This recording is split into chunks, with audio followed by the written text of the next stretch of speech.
Meanwhile, Donald Trump has been telling reporters that an armada of U.S. Navy vessels is heading towards Iran. The revelation comes as the president renewed warnings to Tehran against killing protesters or restarting its nuclear program. According to U.S. media reports, an aircraft carrier and several guided missile destroyers will arrive in the Middle East in days. Let's start with something that should make the hair on the back of your neck stand up. A floating city, a nuclear-powered war machine, carrying close to 90 combat aircraft, escorted by destroyers, submarines, and enough firepower to flatten a small country. Just went dark. No signal, no tracking, no "here I am" ping. And it did that on purpose.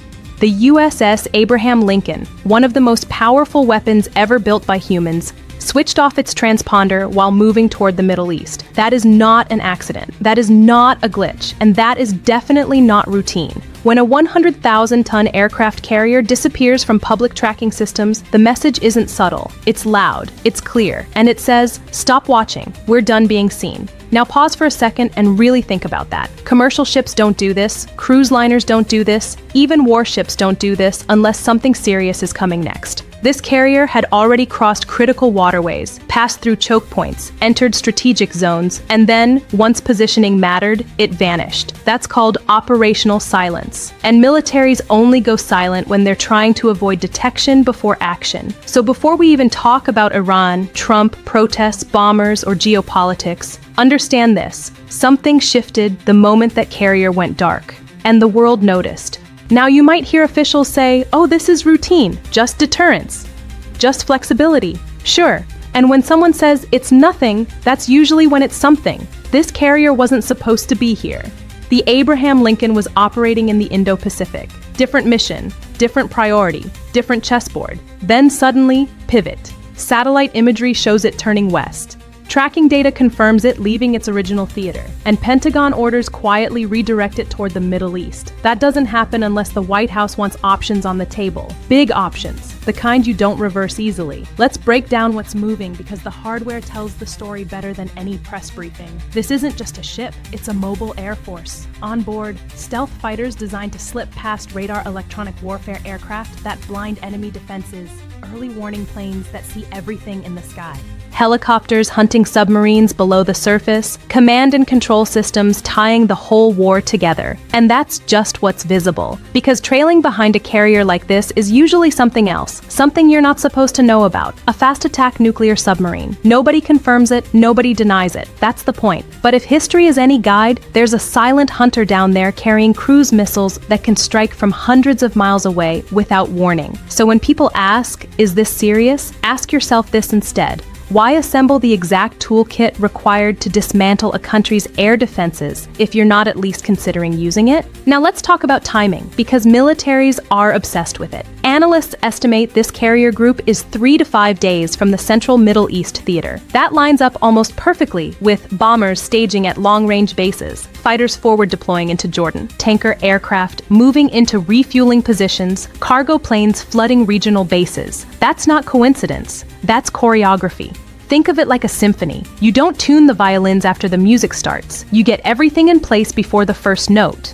While the carrier was quietly sliding into position, something else happened that got far less attention than it deserved. Strike fighters began landing in Jordan. Not trainers, not patrol aircraft. Strike Eagles. These are not subtle planes. They don't whisper. They don't sneak. They hit hard, carry massive payloads, and come home with empty racks. They were crucial in past conflicts for one reason. When stealth opens the door, these jets kick it off the hinges. And they didn't come alone. Refueling aircraft followed, the flying gas stations that allow fighters to reach deeper, stay longer, and hit harder. When tankers show up, it means someone expects planes to fly far past normal limits. That's not a defensive posture. That's reach. Here's a rule of thumb in military analysis. Fighters get attention. Cargo planes reveal intent, because you don't need heavy transports unless you're moving. Missile defense systems, ammunition stockpiles, ground support equipment. personnel for sustained operations. And suddenly, heavy transports are everywhere. Bases that normally see modest traffic are suddenly busy. Long runways start hosting aircraft designed for very long missions. One location in particular stands out, a remote base with runways long enough for bombers that don't need to land often. Because when they do fly, they go very far. And when bombers stage there, it's for one reason: targets that are deep,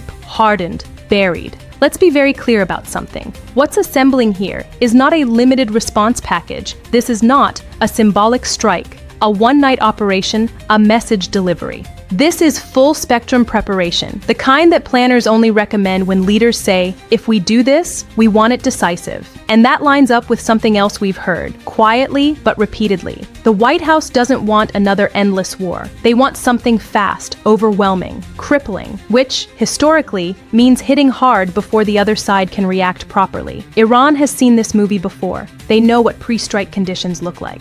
Electronic interference testing, satellite movements, forward deployments, evacuations of non-essential personnel, and yes, evacuations. Because governments don't move civilians out of harm's way unless they believe harm is coming. That's not politics. That's survival planning. Right now, we're at the quietest, most dangerous phase of escalation. The phase where public statements soften, preparations intensify, silence replaces signaling.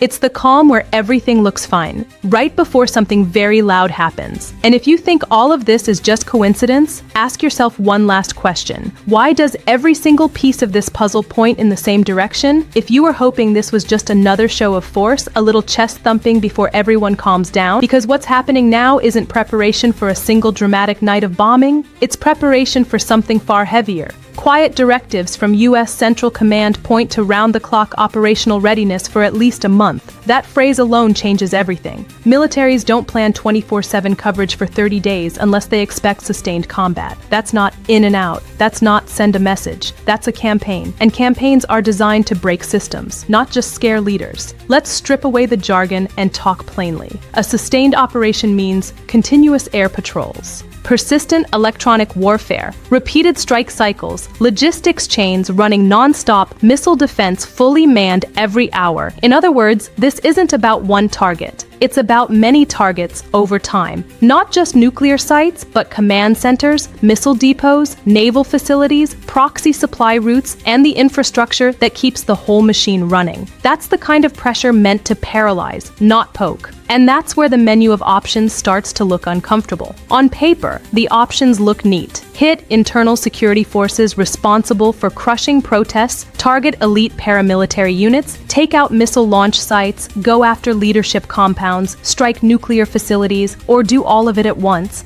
But here's the problem no one likes to say out loud. Every option creates consequences bigger than the original justification. Trump framed his pressure as protection for protesters. But by the time the carrier reaches strike position, those protests are already gone, crushed, silenced, swept off the streets by overwhelming force. So what's left? Regime change? Nuclear containment? Regional deterrence? Punishment? The mission keeps shifting, and shifting missions are how wars slide off the rails. The Trump administration is issuing new sanctions on Iran's shadow fleet of oil vessels as the president sends Iran a stern warning. Listen. We have an armada. We have a massive fleet heading in that direction, and maybe we won't have to use it. We'll see. The U.S. is building up its military presence in the Middle East ahead of a possible attack, and more ships are expected to be on the way. Let's bring in Dr. Kanta Ahmed. She's a senior fellow at the Independent Women's Forum and member of the Council on Foreign Relations. Good morning, Kanta. Thanks for joining us. You know, as we see this build up and these sanctions being added, where do you see this heading? We're days away from, I think, an extraordinary strike. We don't move these kinds of assets for a vanity project. We have now 2 nuclear-grade Nimitz-class carriers, one in the Gulf of Oman, one heading across the Atlantic, probably heading for the Mediterranean and the Suez. Now let's talk about the part that keeps military planners awake at night. Iran doesn't fight straight lines. If strikes begin, the response doesn't come from one direction. It comes from every direction at once. Think through the chain reaction. Missiles launch toward U.S. air bases across the Gulf. Israel absorbs barrages from multiple fronts. Militias light up diplomatic compounds. Shipping lanes suddenly aren't safe. Energy infrastructure becomes a target. And none of this requires Iran to win. It just has to disrupt. That's the nightmare scenario. Not defeat, but chaos. Here's the uncomfortable irony. External pressure doesn't always weaken governments under stress. Sometimes it hardens them. Strikes can erase internal divisions overnight. Protests turn into nationalism. Opposition gets labeled collaborators. The very forces Washington dislikes gain legitimacy by pointing outward and saying, "See, we told you." That's the paradox. You hit hard to weaken control and end up strengthening it. History is littered with examples. None end neatly. If there's one place where this conflict doesn't stay regional, it's energy. One narrow stretch of water carries 1/5 of the world's oil every single day. Iran has been clear for years. If we're hit, that route becomes a problem. And markets don't wait for confirmation. They move on fear. Oil doesn't need to hit $200 a barrel to hurt. It just needs to move fast enough to shake confidence. When fuel prices spike, everything follows. Transport, food manufacturing, inflation. That's not a Middle East issue. That's a global shockwave. Which is why nearly every major economy, even quiet ones, suddenly has an opinion on this conflict. Behind closed doors, caution is everywhere.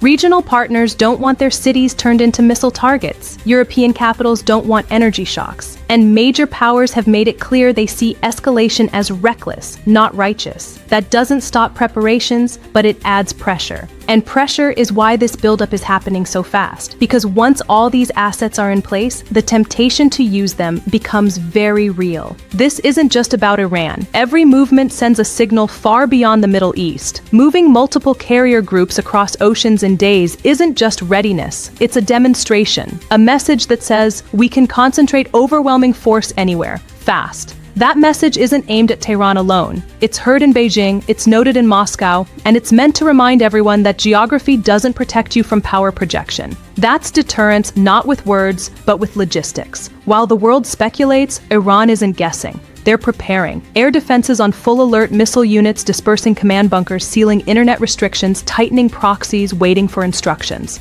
This is the moment before impact, or before stand down. From their perspective, the signs are obvious. Evacuations don't happen for fun. Electronic interference isn't accidental. Bombers don't stage unless someone's running the numbers. Iran knows what this looks like, and that's why the tension is peaking now. Here's the truth nobody can tweet in a sentence. This could still stop. Force can be leverage. Buildup can be deterrence. Silence can be pressure without action. But the window is narrow. Once the carrier enters the Arabian Sea, once every asset is in place, the decision becomes binary. Strike or don't. And that decision doesn't just shape the Middle East, it shapes global markets, alliance credibility, energy security, and the risk calculus of every major power watching. A supercarrier going dark isn't noise, it's punctuation. A pause before a sentence that hasn't been written yet. Whether that sentence ends in war or restraint will define the months ahead, possibly the decade. The next 72 hours matter.